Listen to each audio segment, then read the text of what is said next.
Friends, good morning to all of you. Uh, this will be our second class on international trade and business. In the previous class, I had given a kind of very broad introduction to the subject. Uh, that only gave you a very basic idea what is business impact, what is business, and how normal business is different from international business. And also in the previous class, we are talking about something about the complexity of the business, is it not? And at that class also we drew a conclusion that the international business is definitely more complex than our domestic business, is it not? This is what our understanding in our previous class. Am I right? Yes or no? Yes, sir. Yeah. So today what we'll do, we'll again continue our discussion or continue our deliberation on what is business and what in detail, what kind of complexities are involved, what kind of decisions are involved in the international business, in a normal business versus international business. Those things will continue. I am going to share the screen with you right now. Wait a minute for that. I think screen is visible to you now. Are you seeing the screen? Yes, sir. Yeah. So previous class, we had discussed about the content of the syllabus and various aspects. If you are willing to start a business, what you are expected to do, what are the various activities that are involved in a normal business. We have discussed in the previous class. Okay, now I'll be discussing about what is the role of a business manager, what he does. Whether I have discussed this thing with you, that in a normal situation, the businessman takes various decisions. Right. Some of these decisions are financial decisions. Some of the decisions are non-financial decisions. Okay. So coming to, first of all, the financial decision part. Just a minute. When you start the business, earlier class we were discussing, first of all, you need money. Is it not? You need money or not?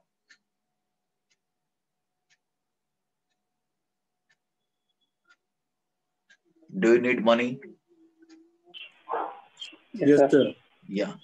And money, we can get money from a place, we call it as the financial market. Okay. Okay. In the financial market, money is available in various forms. Right. And there are various components of the financial market. Let us say bank is a financial market. Non-banking financial institutions are a part of financial market. Stock exchange is also a kind of financial market. Okay. You need money. You have to go to this market. So this is the place where money is available. If you have excess money, you can invest money in this financial market. And if you need money, you can collect money from this market also. Right? Just like that, just like you imagine, suppose you want vegetable, where you will go? Vegetable market. Vegetable market. Will you go to furniture market? No, sir. No. So similarly, if you want finance, then you have to go to which market? Financial market. Right? In that market, what happens? You can find also in the vegetable market, there are various stalls are there, each selling different vegetables. Similarly, if you want finance, you have to go to the financial market. And from financial market, you'll be collecting money. The money will come to the business manager. Let us say you are doing a business, you'll be collecting money from this market. Okay. Understood? Now, business manager also knows that if money is kept in idle form, let us say money is unused, then what will happen? The value of money will diminish over a period of time. Is it not? Yes or no? You are agreeing or not? You are agreeing or not agreeing?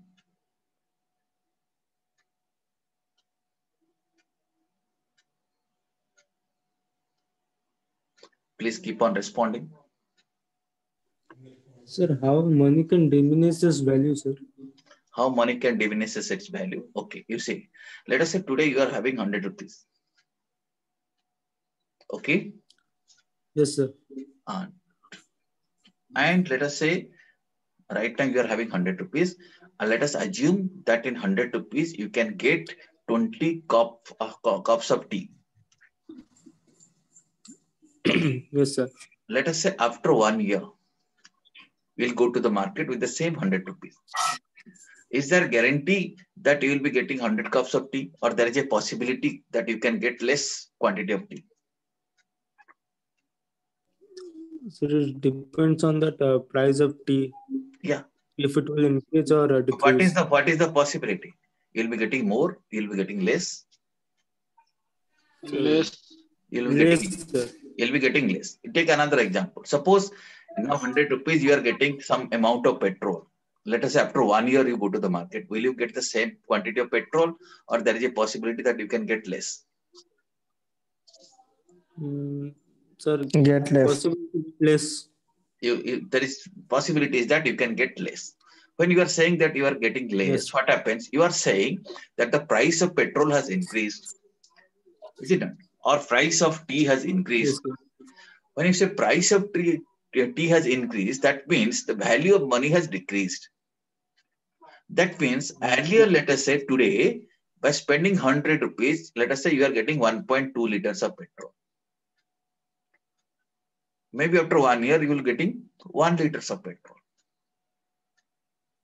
Now, value of money is decreased or not? Yes, sir, decreased. Value of money is decreased.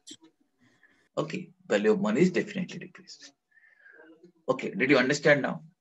Therefore, it is said, if money is kept in idle form, then value of money will definitely decrease.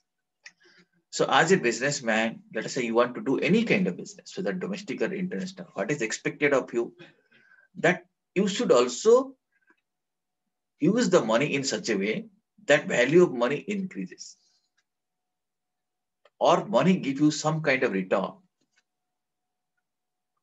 So therefore, you should not keep that money in idle form. What you can do, you can invest it somewhere so that, let us say, in 1 year, the money become 100 to 110. If it becomes 110, then you are happy that the value of money is not decreasing, value of money is increasing, or the money is growing.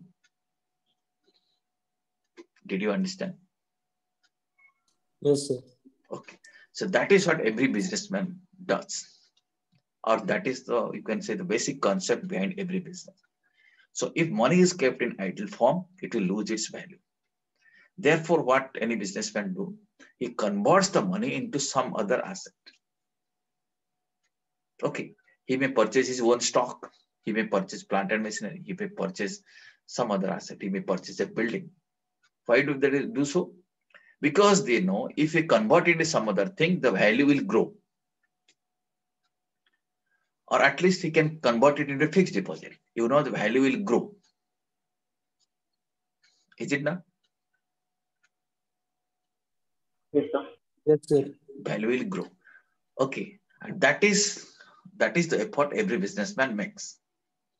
So that's what I'm saying, that now you can watch it here. Businessman, what he does now, collects money from the financial market. Okay. And he knows that if money is kept in idle form, it will lose its value. So he converts the money into some real asset.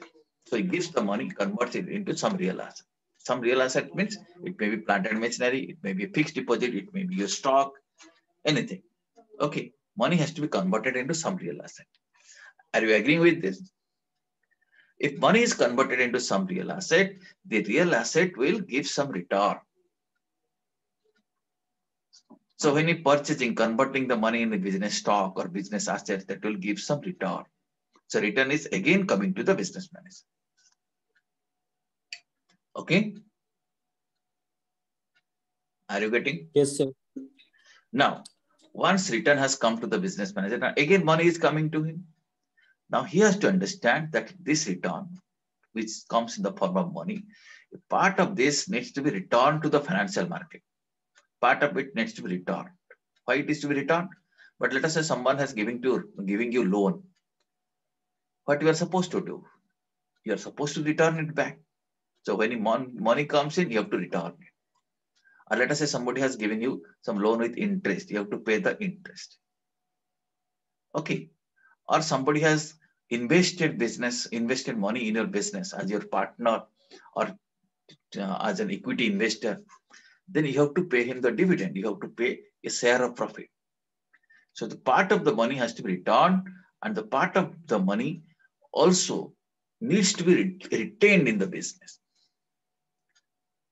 Okay, it's not that the entire money will be paying back. Part of the money will be returned, part of the money will be retained. Why you are retaining a part? Because you know, if you spend the entire money, business will not grow. For example, let us say you are earning 30,000 rupees per month. Okay.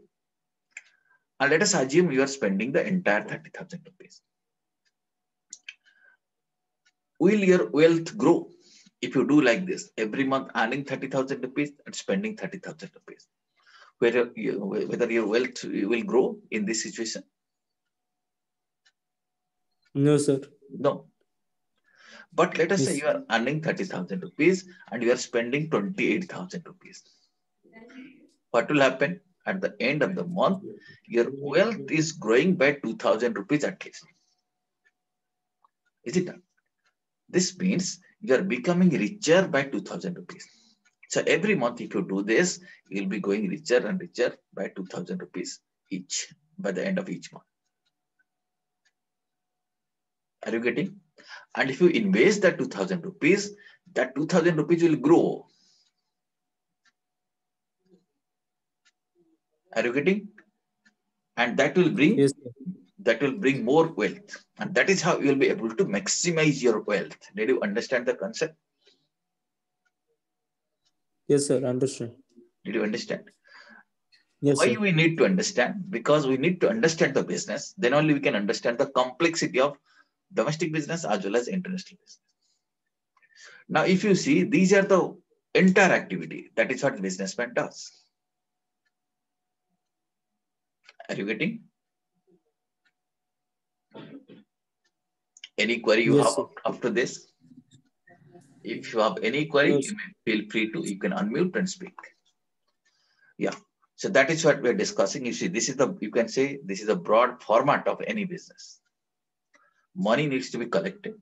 Money needs to be converted into some asset. Asset will give return, and this return is to be distributed in two ways. Part of the money is to be returned to the market, and a part of the money is to be retained in the business itself. Okay. Now what happens? What happens? Now let us think one thing. So three kinds of things you have done. Let us say, let me give them some names. People who have studied financial management, they might be familiar with this kind of situation. They might be knowing what kind of decisions we are talking about. Okay, we'll learn that concept and we'll try to link it to international trade and business. Okay. And here's some of you might be knowing there are three kinds of financial decisions. Anybody knows? Whether any one of you know that these are the three kinds of financial decisions. Some of you might have studied it in the subject financial management or strategic financial management like this. Anyone knows it?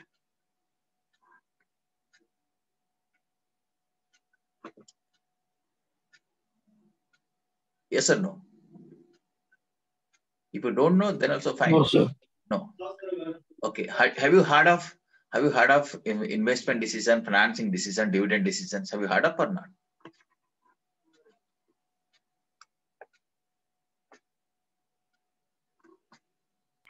No, sir. No, sir. No, you see. Okay, then fine. Friends, we'll be talking about three kinds of decision. We'll not learn in detail about this decision. You'll be learning that thing in the other paper. But right now, I need to explain you that decision. There are three kinds of financial decisions are involved in a business. What I told you, try to remember, or you can note down also. One is called as financing decision. Which decision? Financing decision. Okay. Second decision is called as investment decision. And third decision is dividend decision. Okay. Right. Now try to understand the concept what we are learning. When you are collecting money from the financial market, you are deciding that where from you are going to arrange finance, whether you will take money from bank A or bank B, whether you will take money from State Bank of India or Punjab National Bank, these kind of decisions you are taking. Okay. So these decisions, when you are collecting money from the business, they refer to as financing decision. Okay. Which decision? Financing decision. Because Financing decision. yeah, because you are arranging finance. Okay. After that, once money has reached, let us say you are deciding to join this course, MBA course you are deciding, right? So you'll be collecting money. So you might be deciding whether you will take a loan, who will borrow money from your parents, okay, whether you will ask a friend, whether you have any own money. So all these things are financing decisions. Once financing decision is taken or money has arrived, the next thing you have to do, you have to make that investment. Because if you keep that money idle with you, what will happen? What will happen if money is kept idle? So the value of money will decrease. Value of money will decrease. The finance manager knows that thing. A businessman, every businessman knows that thing. So immediately that is converted into some asset. For you as a student, you immediately convert it into some other course. You join a course. So you might compare whether I should join in Institute A, Institute B, or College A, College B, or University A, University B. Then you think like this and you take a decision and you convert that money into some asset. That decision is referred to as investment decision. Okay. And the businessman, what he does, he buys raw material, he buys plant and machinery, he may buy a vehicle, he may construct a building. So this is what they do. Right? These are all the business related activity. Then once it is converted into asset, then the asset should automatically give you some return. It should generate some cash flow. It should generate some income. Is it not? Let us say you are investing money in a house. House should give you house rent. Or you're investing money in a business. Business should give you profit. Yes, so if this decision is right, so automatically you will get some money. And in third case, there is no decision. It's not a decision. Automatically money will be flowing. If this decision number 2 is correct. If this is wrong, then money will not come. Right? Yes, sir. Okay.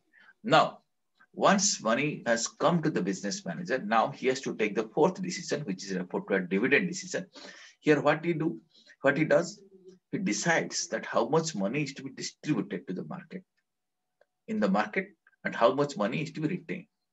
Both are related. Let us say 80% is distributed, so naturally 20% will be retained. Is it not? If 60% is distributed, how much will be retained? 40%. 40%. Okay. So this is how business happens. Okay. Are you getting this basic idea? Or Yes, any sir. query you have? Okay. So now you can see how many decisions? 3 types of decisions. 3 types of decision. Can you name them?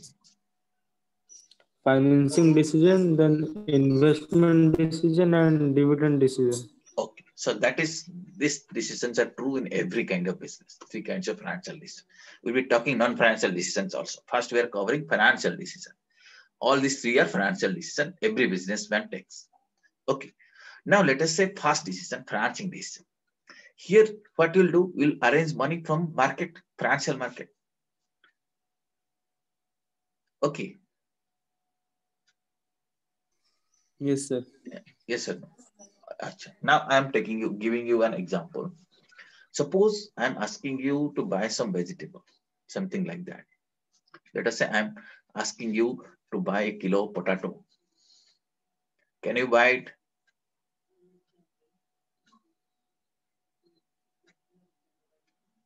Yes or no? Can you buy 1 kilo of potato or not? Sir, if Yes. we need it, then we Yes. buy it. Question is very simple. If I'll be asking you to go and get me a kilo of potato. Can you get it? Yes, sir. You can get it. You can buy. All of you can buy. Yes, sir. Okay. Okay. Those who do not know where vegetable market is, they will be confused. They cannot buy because they are not exposed to that vegetable market. Is it not? So if you know the market, then you are saying, okay, I can buy. You can immediately visualize, I can go to that shop and get 1 kilo of potato. So you need, what is expected that you need to know where that market is. Right? So for 1 kilo potato, you might be thinking that there is a shop nearby, you can go and buy. But suppose I will be saying that I don't want 1 kilo potato. I want 20 kilo of potato. Now you may think that I should not go to that shop. I may go to the little distant place. Okay, so that I can get it cheaper because I need 20 kilo of potato. Is it not? You may think you may go to the nearest vegetable market. Yes or no? Or will you go to the same shop? Yes, sir. Maybe wholesaler, but not the same You shop. may be go wholesaler. But let us say if you say I want 100 kilo of potato, will you go to the same place or will you look for, no, I should go to a different place? Maybe little farther. Yes, sir. Farm, sir. Yeah. Farm or go I down. will go to the different Maybe place. wholesaler, maybe go down, you may go. But let us say I will say I don't want 1,100 kilo. I want 1,000 kilo of potato. Then you may go to potato go down. Is it not? But let us say I want 50 truckloads of potato. 50 truckloads. Then where he will go? Now you may think you might have to cross the boundary of our state. You may think, okay, it's fine, I can get it, but it will be better if I go to Andhra or I can go to West Bengal and get potato there from because it may be cheaper. Yes or no? Yes, sir. So Yes, sir. now you have understood that you know that this market, everywhere market is there, but they have got a limit. And it will not be wise for you. If you want more quantity, it will not be wise for you to go to the nearest market. You might have to go to a bigger market.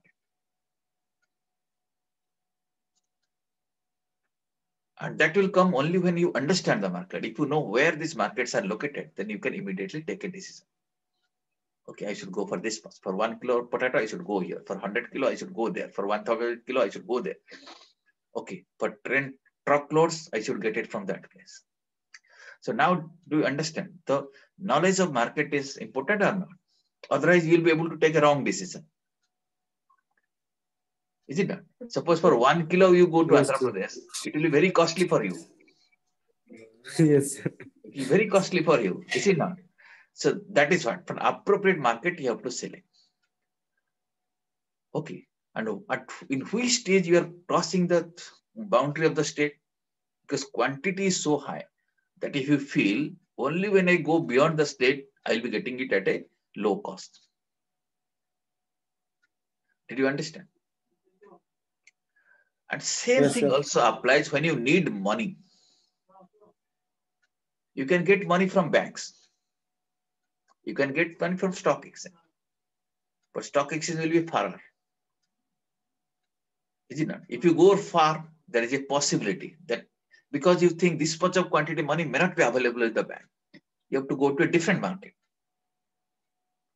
And if you need much more money, you might have to cross the boundary of this country. If you cross the boundary of this country, then what market will be calling it as? What is that market? International market. International market. International market. Why you are going? Number one, maybe your quantity is so high that you feel if you go to international market, what will happen? Things will be available at a cheaper rate. Suppose bank is today charging you 11%, you may get it at 6%. So will you go there or not? Yes, sir. We will go there. Oh, But let us say you want 20 lakh. Will you go to international market? I want 20 lakh. No, sir. You will not go. Why you will not go? Because you think it is enough to get it from the nearest bank. It is good. Are you getting? Yes, sir. So if you go to the international market, first of all, you can get more quantity and you can get it at cheaper price. Meaning your cost of capital will be less, number one, and the amount you want, you will be able to get from that market. Local market may not satisfy. Many Indian companies, Indian organizations have already entered into international market, international financial market. What is the reason? Because funds are quite cheaper in international market. So some of you might be purchasing vegetable from a particular shop. But if they go to a different market, let's say larger market, they'll find things are cheaper. Is it not? Till they don't know, Yes, sir. they'll be buying things from one particular shop. But the moment they know, if I go to the vegetable market, I can get things cheaper because that's a larger market, bigger market, more participants are there. Okay, people from different places are coming there. Once he knows, then next time onwards, he may go to the bigger market because things are cheaper.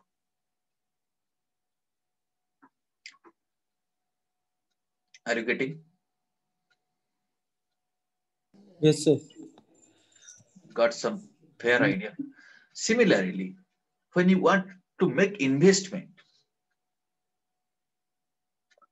you can make investment up to a limit in a domestic market. But beyond that, you might have to go to international market.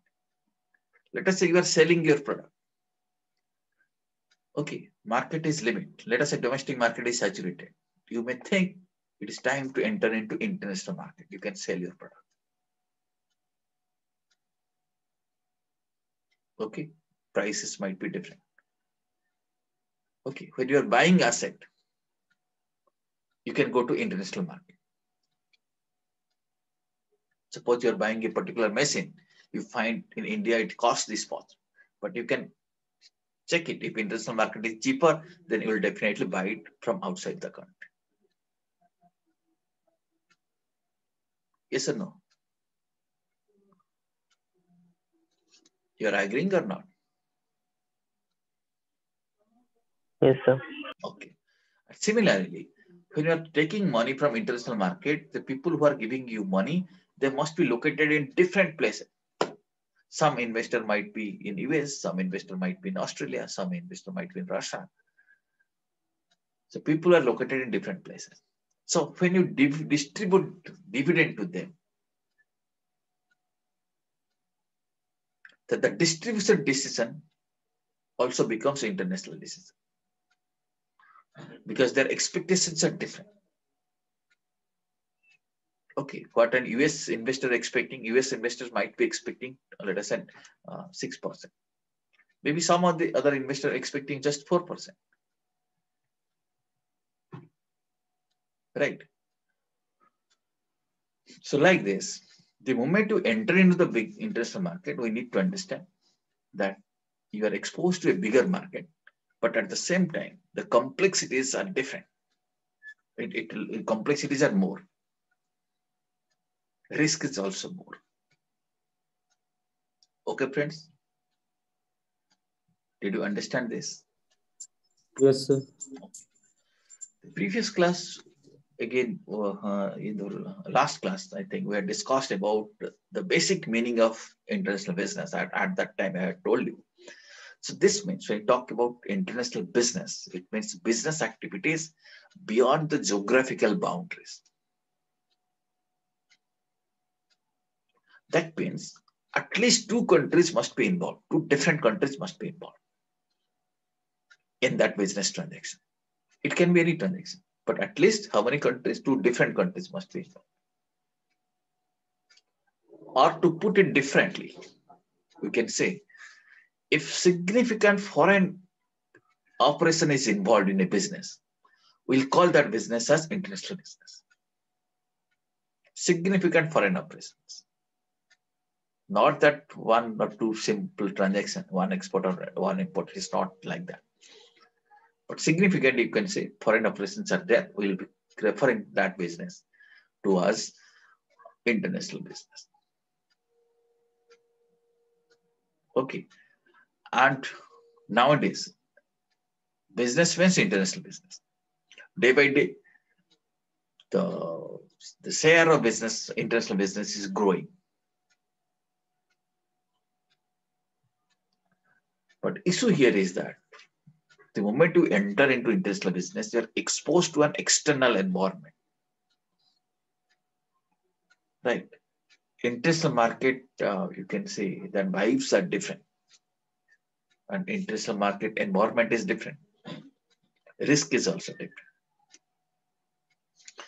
In India, there are many firms who are raising finance from foreign markets. And many firms are there who are exporting goods as well as importing goods as well as services from abroad. So international participation is there. And this trend, the trend of international involvement is growing day by day. And because of this, one kind of feeling the business community is getting that world is shrinking. And the economy of one country is automatically getting linked with the economy of other country or with the world economy. They are connected because through these chains of business, all the countries' economies are getting connected. Are you getting?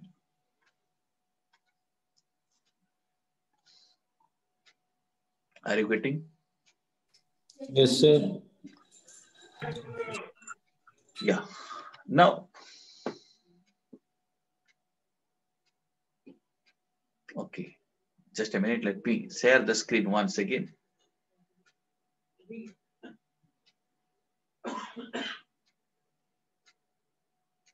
What you're seeing, you are seeing the video. Video or PPT? So PPT. PPT you are seeing? PPT. Okay. Yeah. Yeah, friends. Now, we got a broad idea of international business now. Now let us try to gain some understanding about international trade. When you refer to international trade, it means the exchange of goods and services across international borders. Basically, what it refers to export and import. You know what is export and what is import? Basically, it's all of us know. Export means taking goods out of the boundaries of the country or taking goods beyond the boundary of the country, taking goods out beyond the boundary of the country. And import means bringing goods beyond the boundaries of the country into the country. Okay. And this exchange of goods and services is referred to as, or this exchange of goods and services across international border or across international territories is referred to as what? International trade. Okay. And in most countries, such trade represents a significant share of GDP. So they contribute a lot to GDP, to the gross domestic product of the country they contribute. So that's the importance of international trade. In fact, international trade allows the countries to expand their markets. Right, market can get expanded. Let us say domestic market, there is a limit up to which you can sell. If you want to sell beyond that, then it is expected that you should enter into international market. So these goods and services which were otherwise may not have been available are made available because of international trade and commerce. You might be knowing many things in the markets are available. If you are a frequent visitor to the market, any market, you can see many things are available because of international trade. Okay, many things you can find there, let us say, manufactured in foreign countries. Or even many fruits and vegetables also you can find which are imported from foreign countries. So for a businessman, this allows to expand their market, right? As a result, what happens? The market becomes more competitive. Competitive in the sense, in this kind of situation, what happens? Consumer is the gainer. Why consumer is the gainer? Because price becomes competitive. Let us say a particular product in India is available at a price. Let us say some company is manufacturing air conditioner and AC is, let us say, priced in India 50,000.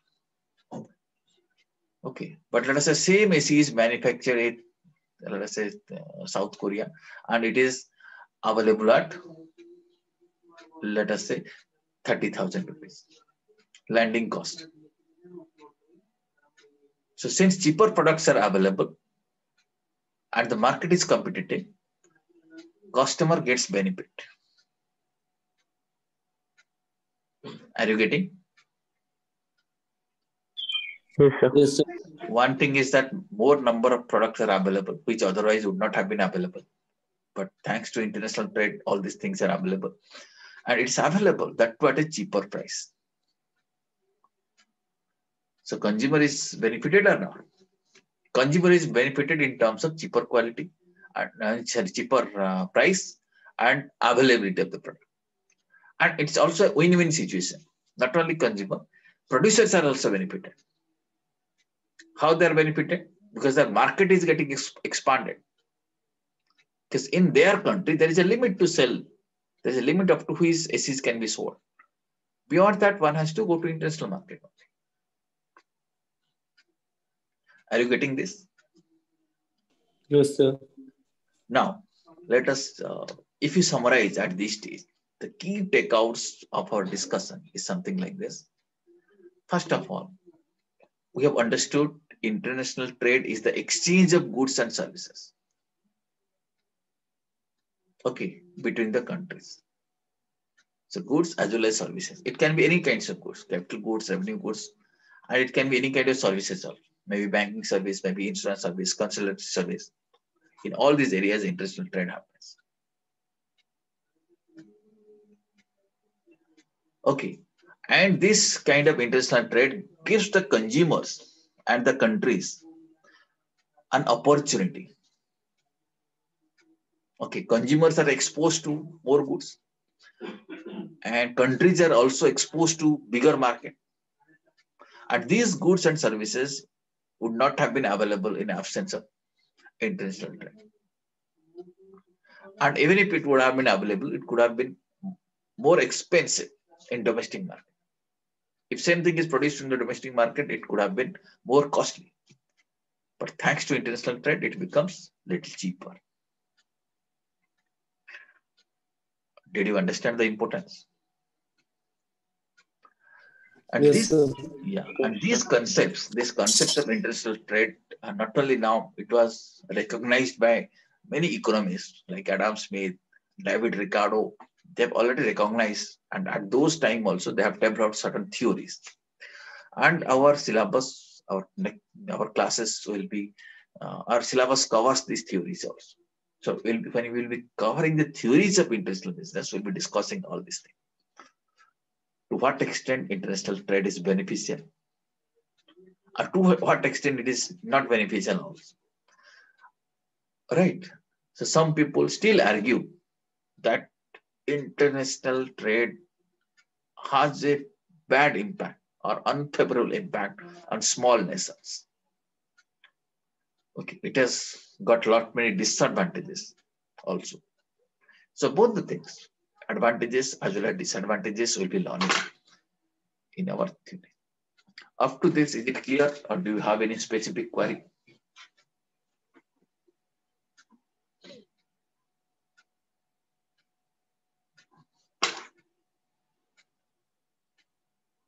Any query you have?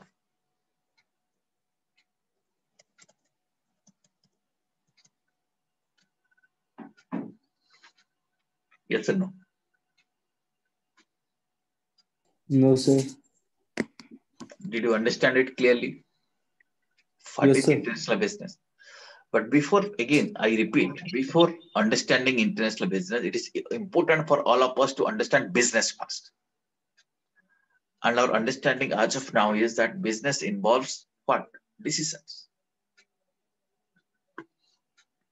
Business involves decisions and various kinds of decisions we have already seen. Similar kind of decisions are taken in domestic business. Only thing is that in international business, what happens? We think or we think that those decisions or we take that decisions in the context of international market. Market is wider here. Okay, and what is most important is the knowledge of international market. Well, now I'm trying to talk about some other decisions relating to the international business. So I had only covered the financial decision. Now, not only France decision. Yeah, are you seeing the screen now? You see. Yes, sir. Every businessman tries to maximize the value of the business. Business value should go up. Is it not? How it can go up? He takes various business decisions. Why he is entering to international business? That is one of the reasons is that he can grow. Our value can be maximized at a higher rate in comparison to domestic market. So it takes various decisions. And these decisions, broadly, we can classify them as financial decisions. And one more category of decisions as operational decisions. Or you can say non-financial decisions. And financial decisions, I already explained you. Financing, investment, and dividend decisions. Operational decisions can be many. There is no limit. Like human resources decision, marketing decision, production decision, right? Research and development decision. Like this, various kinds of decisions can be taken. Other decisions. Okay. And as I told you, for all these decisions, financing, investment, and dividend, okay, one needs to keep in, or one need to take this decision in the context of international market. Same also true for other decisions. International human resource management is slightly different, slightly complex. International marketing management is also slightly different. International production management is different. International R&D decisions are also different.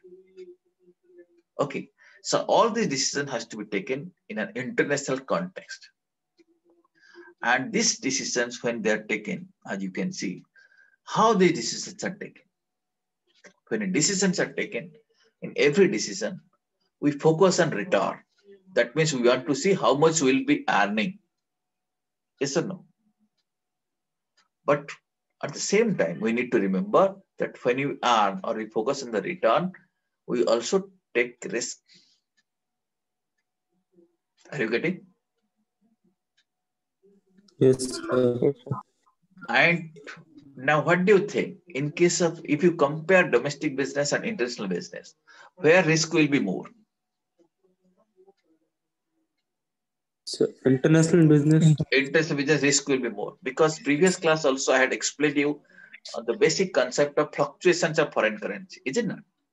How Yes, sir. business is getting affected when foreign currency fluctuates.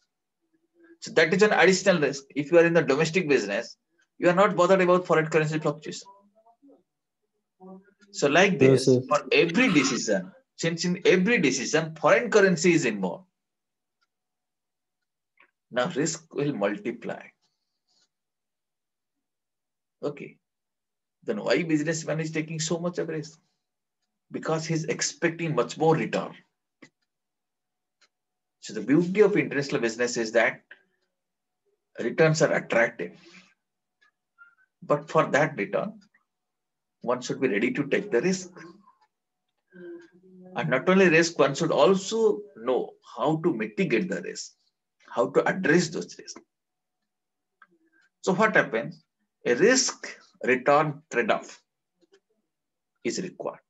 That means a proper balance between risk and return if you want to enter into industrial business.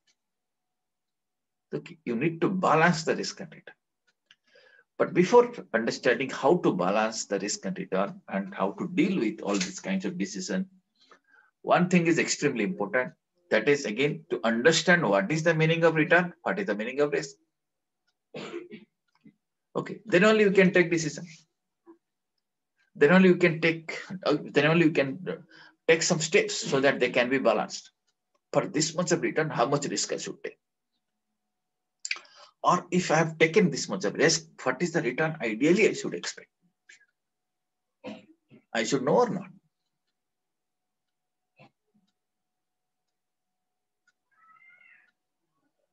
Yes or no? Yes or no? Yes, sir, we should know about. Okay. If that is so what we'll do? So that is important for us to understand the risk, understand the return, and we should also try how to do a trade-off between the risk and return. Okay, friends, this is our understanding for today's class. We'll be closing our session right now. So next class we'll catch up. We'll continue from this point. Is it clear to you? Yes, sir. Yes, sir. Thank you very, very much. We'll catch up in your next class. Thanks a lot. Thank you, sir. Thank you, sir. Thank you. Thank you.